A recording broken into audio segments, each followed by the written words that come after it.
The house at the end of Maple Street had been empty for as long as anyone could remember. Neighbors whispered about it. Children dared each other to get close, but no one ever stepped foot inside. It was a tall, imposing structure with windows like black eyes that stared out into the world, unblinking and cold. The paint had long since peeled away, leaving behind a skeleton of rotting wood and rusted nails.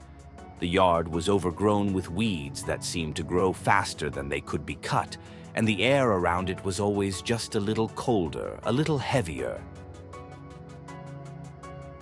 Jessica had lived on Maple Street her whole life. She had heard the stories about the house, about how it was cursed, about how anyone who went inside never came back. But Jessica didn't believe in curses. She didn't believe in ghosts or spirits or anything that couldn't be explained. She was a woman of logic, of reason, and she had made it her mission to prove once and for all that there was nothing to fear in the old house. One crisp October evening, as the sun set and the sky turned a deep, bruised purple, Jessica decided that tonight was the night. She grabbed her flashlight, a camera, and a small notebook and made her way down the street. The air grew colder as she approached the house, but she told herself it was just the changing season, nothing more. The front gate creaked loudly as she pushed it open, and the sound echoed down the empty street. Jessica hesitated for just a moment before steeling herself and continuing up the path. The front door was slightly ajar, as if waiting for her. She paused, feeling a strange sense of déjà vu, but shook it off and stepped inside. The first thing she noticed was the silence. It was so quiet she could hear the sound of her own heartbeat. The air was thick with dust, and every step she took stirred up clouds that floated in the weak beam of her flashlight.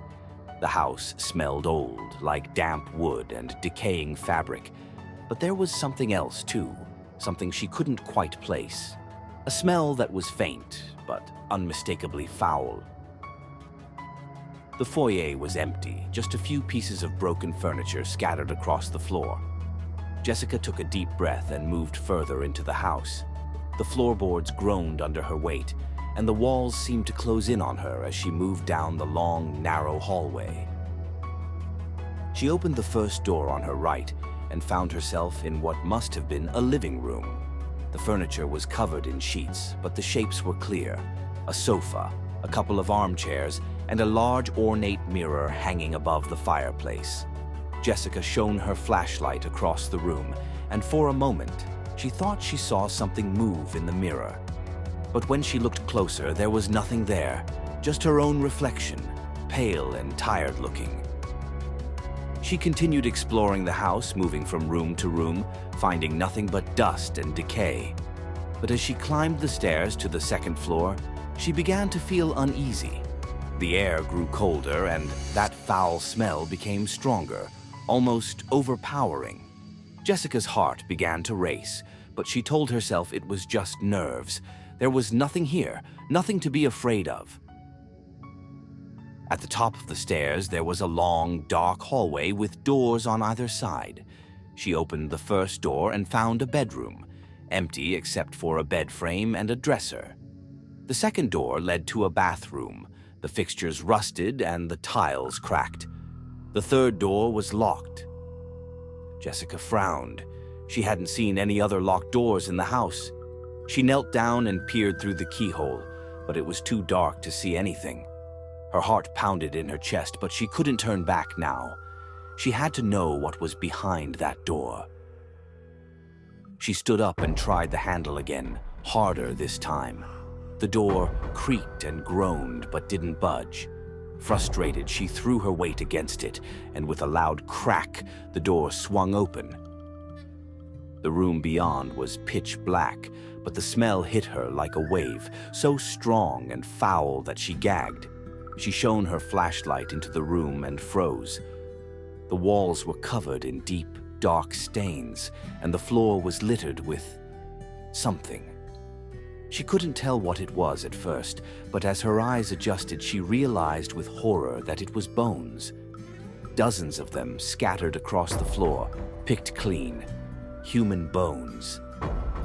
Jessica stumbled back, dropping her flashlight. It rolled across the floor, the beam of light flickering as it settled on a corner of the room. There, crouched in the shadows, was a figure. It was impossibly thin, its skin stretched tight over sharp, bony limbs. Its eyes were huge, hollow pits, and its mouth hung open, revealing rows of sharp, broken teeth. For a moment, Jessica couldn't move.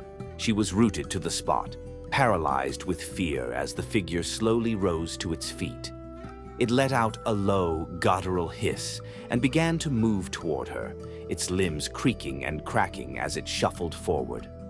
Finally, Jessica found her voice and screamed. She turned and ran, her feet slipping on the dusty floor as she fled down the hallway. She didn't dare look back, but she could hear it behind her, moving faster now, its breath hot and foul on the back of her neck. She reached the stairs and took them 2 at a time, nearly falling in her haste. She could feel it behind her, hear the scraping of its claws on the floor. She reached the front door and threw it open, bursting out into the night. Jessica ran, not stopping until she was back on her street, her lungs burning and her heart pounding. She turned back to look at the house, but it was dark and silent, just as it had always been. The door was closed and there was no sign of the creature. But she knew what she had seen. She knew what was in that house waiting in the darkness. She knew it would never let her go. From that night on, Jessica was never the same. She was jumpy, paranoid, constantly looking over her shoulder. She never went near the house again, but it didn't matter. The thing she had unleashed that night followed her wherever she went. And every night, just as she was drifting off to sleep, she could hear it. The sound of claws scraping against the floor, growing louder and louder until it was right outside her door. One night, the sound stopped,